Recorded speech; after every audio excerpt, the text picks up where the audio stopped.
वो कॉइन उनको एक बार मिल जाए जो उनको कम से कम 25,000, 50,000 या 1 लाख रुपए उनको दिलवा दे और उनका फायदा हो जाए।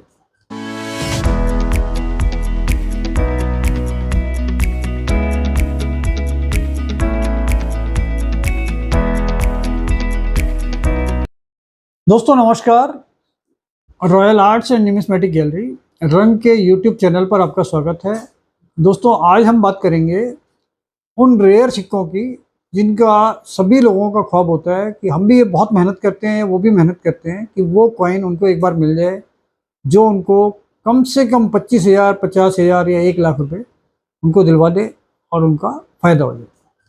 तो हम सभी लोग ढूंढ रहे हैं और आप लोग भी ढूंढ रहे हैं हमारे लिए या बेचने के लिए या अपने फ़ायदे के लिए, और कुछ कलेक्टर ढूंढ रहे हैं उनको कलेक्शन करने के लिए कि भाई उनके कलेक्शन में वो रेयर चीज़ें होगी तो उनके अंदर एक कॉन्फिडेंस डेवलप होगा कि भाई ये चीज़ें आसानी से नहीं मिलती और ये हमारे कलेक्शन में है। तो एक सबसे बड़ी बात जो हम बार बार आपसे कहते हैं कि जिस तरीके से एडवांसमेंट हर जगह बढ़ रही है उसी तरीके से चिटिंग फ्रॉड भी हर तरीके से बढ़ रही है और सोशल मीडिया पे या दूसरे मीन्स से अलग तरीके से फ्रॉड हो रहे हैं और कुछ लोग इसमें अलग तरीके से भी फ्रॉड कर रहे हैं। आप ये मानकर चलिए कि जो भी रेयर चीज़ें हम आपको बताते हैं, ये जो चीज़ें मार्केट में कोशिश करते हैं कि सब लोग ढूंढ रहे हैं, चाहे वो सोशल मीडिया पे चल रहा है किसी भी तरीके का आपके पास नॉलेज पहुंचती है कि भाई ये चीज़ें रेयर हैं, तो उसमें भी बहुत बड़े लेवल पर चिटिंग फ्रॉड हो रहा है। और कुछ बड़े बड़े प्लेसेस हैं जहाँ पर ऑनलाइन शॉपिंग आदमी करता है, तो वहाँ पर भी नकली चीज़ें मार्केट में बहुत बड़े लेवल पर अवेलेबल हैं और आप असली सोचकर उनको परचेज करते हैं कि भाई ये चीज़ें जाकर हम न्यूमिस्मेटिक वालों को बेच देंगे तो इसके बहुत ज़्यादा पैसे आपको मिल जाएंगे, जबकि वास्तविकता ये है कि वो चीज़ें फेक हैं और वो लोगों को मिसगाइड करके चीटिंग फ्रॉड के वे में बेची जाती हैं। तो आज हम कुछ बात करेंगे, लगभग हमने अभी कुछ 9 सिक्के हैं, ये 9 कॉइन हमारे पास आए थे, तो हमने जब इनको बहुत ध्यान से देखा तो ये सारे के सारे फेक हैं, नकली हैं। हालांकि ये सिक्के ओरिजिनल हैं सारे के सारे, लेकिन ये फेक बनाए हुए हैं, मतलब हैं सारे रेयर। कहने का मतलब मेरा आप समझ सकते हैं कि सबसे पहले नंबर आता है इसमें 1955 का 2 आना। सबको पता है कि 1955 का 2 आना एक रेयर कॉइन है और इसकी वैल्यू लगभग 20,000 से 25,000 रुपये कम से कम अभी चल रही है। अगर यूएनसी कंडीशन में हो तो ये 40-45,000 तक भी बिक सकता है। तो दोस्तों ये कॉइन मेरे पास आया था जो हम आपको स्क्रीन पर दिखा रहे हैं, 2 आना 1955। लेकिन जब हमने इसको बहुत माइन्यूटली देखा तो इसके अंदर जो 1955 था उसमें पीछे वाला जो 5 है ये बनाया हुआ है। 1950 वाले कॉइन के अंदर मैनिपुलेशन करके 0 को उन्होंने मिटाया, उसको रब किया और उसके ऊपर 5 दोबारा से लगाया गया है। तो ये अगर आप नॉर्मल में देखते हैं बिना आई ग्लास के तो एक नॉर्मल में जजमेंट नहीं होता और आप इसको ये सोचेंगे कि 1955 का 2 आना है और ये रेयरेस्ट कहलाता है।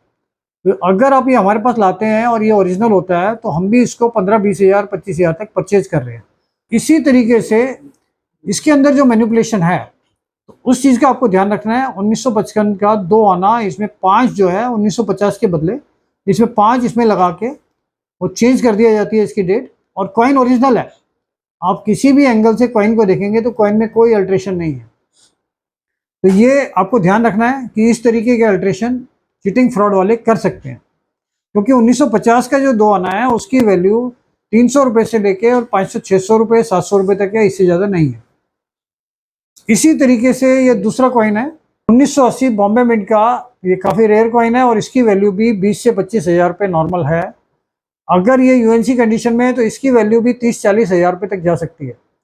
लेकिन इसमें भी वही सिचुएशन थी कि ये कॉमन कॉइन को जो इसका कैलकाटा मिंट का था उसके नीचे मिंट मार्क हैदराबाद का बना के इसका बॉम्बे मिंट का मिंट मार्क बना के इसमें इंसर्ट कर दिया गया है। कॉइन ओरिजिनल है, 1980 है, सिर्फ मिंट मार्क इसमें टूल किया गया है, बनाया गया है। तो ये भी अगर आप बहुत ध्यान से देखेंगे माइक्रोस्कोप से या फिर आई ग्लास से, जो लेंस हम यूज़ करते हैं, तो उसमें दिखाई देगा कि जहाँ पर मिंट मार्क है ना उसके पीछे की तरफ हल्का सा गड्ढा होता है और कई बार ऐसा होता है उसमें पीछे कालापन होता है और गड्ढा भी आपको महसूस होगा। तो ये बहुत ध्यान से आपको देखना है कि 1980 का बॉम्बे मिंट का ये टूल्ड कॉइन है, मिंट मार्क को अल्टर करके वो बनाया गया है। तो कलकत्ता से बॉम्बे बनाया गया है और जितने भी कॉइन ये चीटिंग फ्रॉड से इस तरीके से बनाए जाते हैं, इनकी कभी भी कोई वैल्यू किसी को नहीं मिलेगी। ये किसी के साथ चीटिंग तो हो सकती है, लेकिन वास्तविकता में इन कॉइन की वैल्यू जीरो हो जाती है जैसे ये नकली कॉइन बनाए जाते हैं। एक ये कॉइन ये भी मार्केट में बहुत पॉपुलर है और हम लोग सभी लोग बताते हैं कि ये रेयर होता है। ये भी 1993 का गेंडे वाली चवन्नी जो हैदराबाद मिंट की हम बोलते हैं। तो इस कॉइन के अंदर भी हैदराबाद मिंट का मिंट मार्क वेल्ड किया हुआ उसके ऊपर।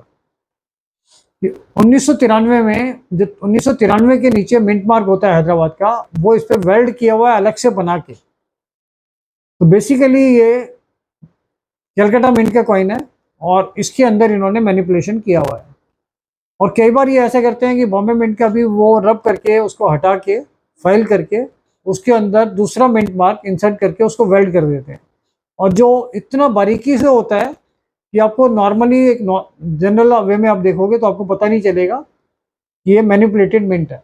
इसके बाद हम बात करेंगे 1988 नोएडा मिंट का 50 पैसे का कॉइन।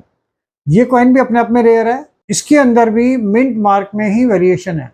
वो काफ़ी बड़ा मिंट मार्क होता है नोएडा का और इसमें भी वो मिंट मार्क ही लगाया गया अलग से। फिर भी आप एक चीज़ सोचिए कि जब हम किसी चीज़ को पकड़ते हैं तो कुछ लोग जो इन चीज़ों को बना रहे हैं या जो चीटिंग फ्रॉड वाले हैं, वो लोग क्या करते हैं कि जो भी कमी रह जाती है या जिस कमी की वजह से हम उनको आइडेंटिफाई कर पाते हैं कि ये फ्रॉड है या चीटिंग है या उसमें मैनिपुलेटेड मिंट है, तो अगली बार वो कोशिश करते हैं कि वो कमी भी ना रहे। तो इतना परफेक्शन पे वो धीरे धीरे ला रहे हैं कि आपको ओरिजिनल और डुप्लीकेट में डिफरेंस करना ही बहुत बड़ी बात हो जाती है। लेकिन फिर भी रियल रियल ही होता है और डुप्लीकेट डुप्लीकेट ही होता है। तब हमें जजमेंट हो जाता है कि भाई ये रियल है या फेक है। इसी तरीके से ये काफ़ी रेयर कॉइन अब ये भी बताते हैं 1983 का हैदराबाद मिंट का। इसमें भी सेम पोजीशन ये है कि कलकत्ता मिंट पे इन्होंने हैदराबाद का स्टार का माउंट कर दिया है, स्टार बना के। और ये चीज़ें मैं ये समझता हूँ कि पॉसिबली दो तरीके से होती हैं। या तो जो घड़ी बनाते हैं, घड़ी से रिलेटेड काम करते हैं, उनके टूल्स जो होते हैं वो बहुत बारीक होते हैं, उन टूल्स को यूज़ करके भी कुछ किया जा सकता है।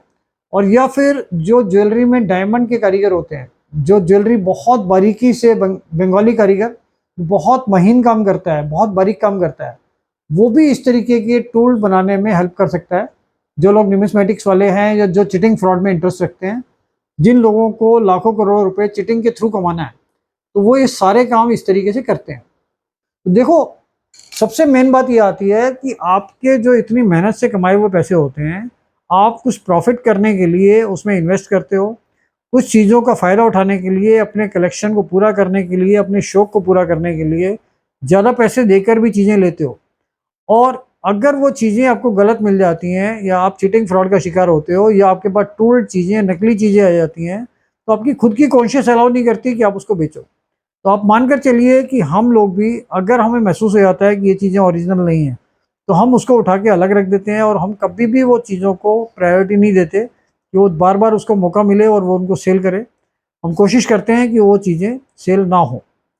तो इस तरीके से आप इन सब चीटिंग फ्रॉड से बच सकते हैं और ऐसी चीज़ों के लिए हम आपको रेगुलर इस चैनल पे बताते रहेंगे। तो इसके लिए आपको इस चैनल को लाइक कीजिए, शेयर कीजिए, सब्सक्राइब कीजिए, जिससे ज़्यादा से ज़्यादा लोग इस तरीके के चीटिंग फ्रॉड से बच सकें और उनको पता चल सके कि रंग के ऑफिस में आके इन चीज़ों को आप आइडेंटिफाई भी कर सकते हो, वेरीफाई भी करवा सकते हो, वैल्यूशन भी करवा सकते हो और सेल भी कर सकते हो। क्योंकि हम अपने ऑफिस में किसी को भी ये कंपेल नहीं करते कि वो आप सेल करके ही जाओ। हम ये कहते हैं अगर आपको सेल करना है, सेल कर सकते हो, वैल्यूशन लगवानी है, वैल्यूशन लगवा सकते हो, कुछ चीज़ें परचेज करनी है तो आप परचेज कर सकते हो हमारे ऑफिस से आ के डायरेक्ट भी। हमारे ऑफिस में आपको बुक्स मिल जाती हैं, एसेसरीज मिल जाती हैं, बहुत सारी आइटम मिल जाती हैं। तो इस चैनल को लाइक कीजिए, शेयर कीजिए, सब्सक्राइब कीजिए। Thank you.